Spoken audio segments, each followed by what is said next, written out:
Hello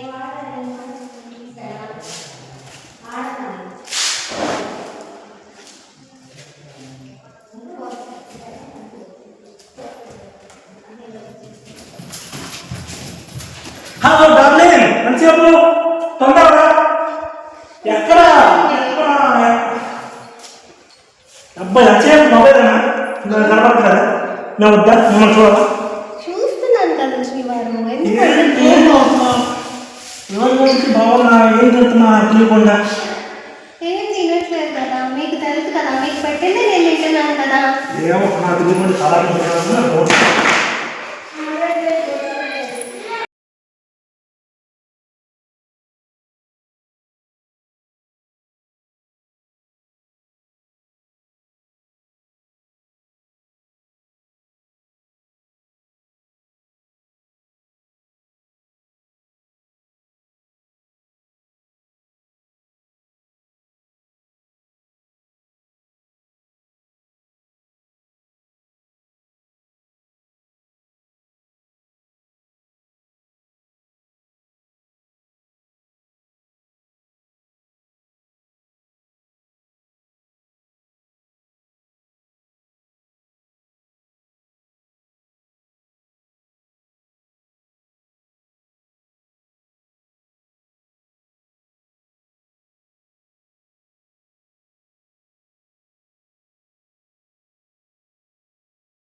నీకోసం waiting. కాస్త ఇంటికి వెళ్ళేసేవారా? కాస్త తలనొప్పుకొని ఇంటి తాగేసి వస్తా. సరే వెళ్ళేస్తా.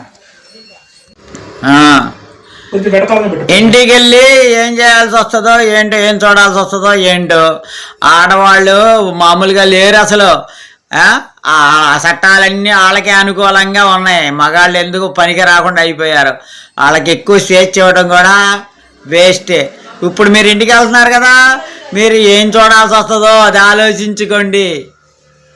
వీడి అబ్బాయి ఏంట్రా బాబు, రోజు గోడవల నేరాలు చూసి బుర్రంతా పాడు చేసుకుంటున్నట్టున్నాడు.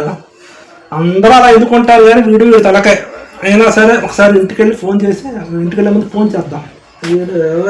సరే గురు, చూసుకుంటూ ఉండి ఆఫీసు. సరే సరే. అయినా వీడు చెప్పినట్టు వాస్తవాలు ఉన్నాయిలే. ఒకసారి కాల్ చేసి చూద్దాం. అయినా సరే, జీవితాంతా చేయాల్సిన కాపురాలుగా. సరే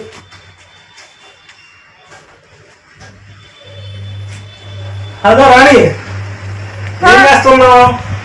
ఏం చేయట్లేదండి. ఏంటి ఒకసారి కట్ చేస్తున్నాం మాటకి. ముందు వీడియో కాల్ చేస్తా.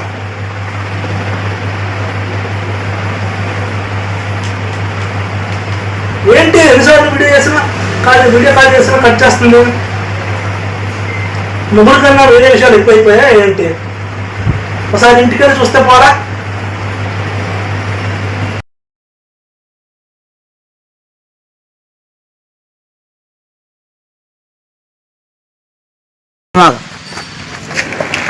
ఏంటండి ఆఫీస్ నుంచి అప్పుడే వచ్చారు?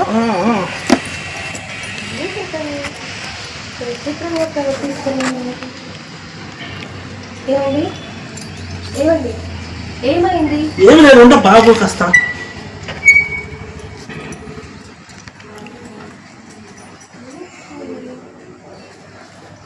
ఏమండి ఏమైంది? ఎందుకు అలా ఉన్నారు? ఏమి లేదబ్బా. ఏమన్నా మీరు వచ్చి కూర్చోండి ముందు. ఏమైంది? నన్ను అనుమానిస్తున్నారా మీరు? అనుమానం కాదు మరి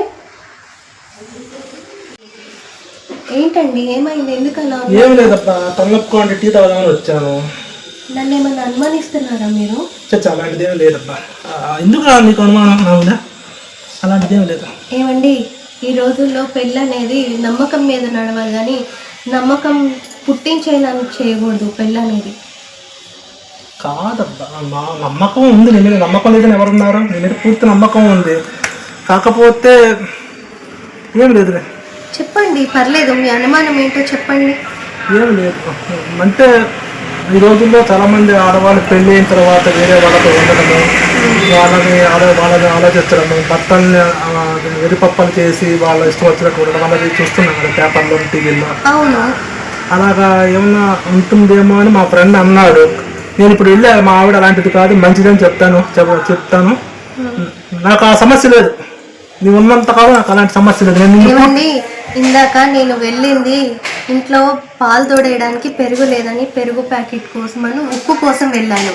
అంతేగాని మీకు నమ్మక ద్రోహం చేసి ఇంకొకరితో వేరే వాళ్ళతో ఎఫ్ఐఆర్ పెట్టుకొని ఉండాలని కాదు. నాకు మీ మీద పూర్తి నమ్మకం ఉంది, కానీ మీరు నన్ను ఇలా అనుమానిస్తారని నేను కళ్ళు కూడా అనుకోలేదు. సారీ, నాతో పొరపాటు అయింది, సారీ. నేను మిమ్మల్ని నమ్మినంతగా మీరు నన్ను నమ్మలేకపోయారు కదా. ఎవరో ఆఫీస్లో వాళ్ళు చెప్పిన మాటలు విని భార్య గురించి ఇంత తప్పుగా ఊహించుకుంటారా? ఛీ, మిమ్మల్ని నమ్మినందుకు నన్ను చెప్పుతో కొట్టినట్టు బుద్ధి చెప్పాలి. చాలా ఇష్టం, నువ్వు ఎక్కడ వెళ్ళిపోతావు, ఎక్కడ వెళ్ళిపోతావు భయంతో వచ్చాను తప్పించి నీ మీద అనుమానం కాదు. కాకపోతే మనకు ఇప్పుడే కదా కొత్తగా పెళ్ళయింది, నేనెవరో నీకు సరిగ్గా పూర్తిగా తెలియదు, నీవెవరో నాకు పూర్తిగా తెలియదు కదా.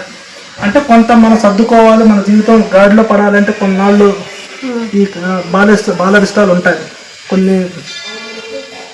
కొంత సమస్యలు లాంటివి ఉత్పన్నం అవుతాయేమో నాకు అనుమానం. ఇప్పుడు అంతే తప్పించి నేను పూర్తిగా నమ్ముతున్నాను.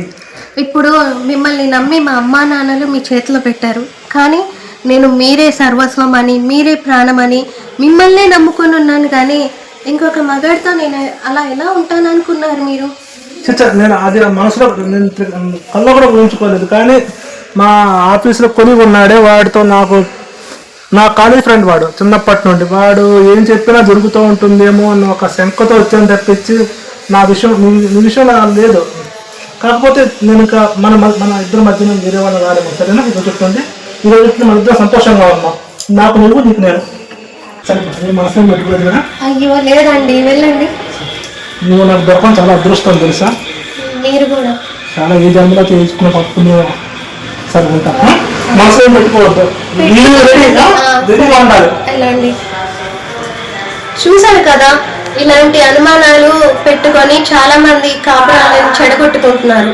దయచేసి ఎవరు అనుమానాలతో కాకుండా ఇటువంటి అబద్ధాలు, అనుమానాలు పెట్టుకొని మీ జీవితాన్ని మీరు నాశనం చేసుకోకండి. మూడో వ్యక్తి చెప్పుడు మాటలు విని మీ భార్యను అనుమానించి భార్యాభర్తలు గొడవ పడుతూ జీవితాలను నాశనం చేసుకోకండి. వివాహ వ్యవస్థ అనేది ప్రేమతో, నమ్మకంతో నిర్మించుకోవాలి. అందరూ సంతోషంగా ఉండాలి.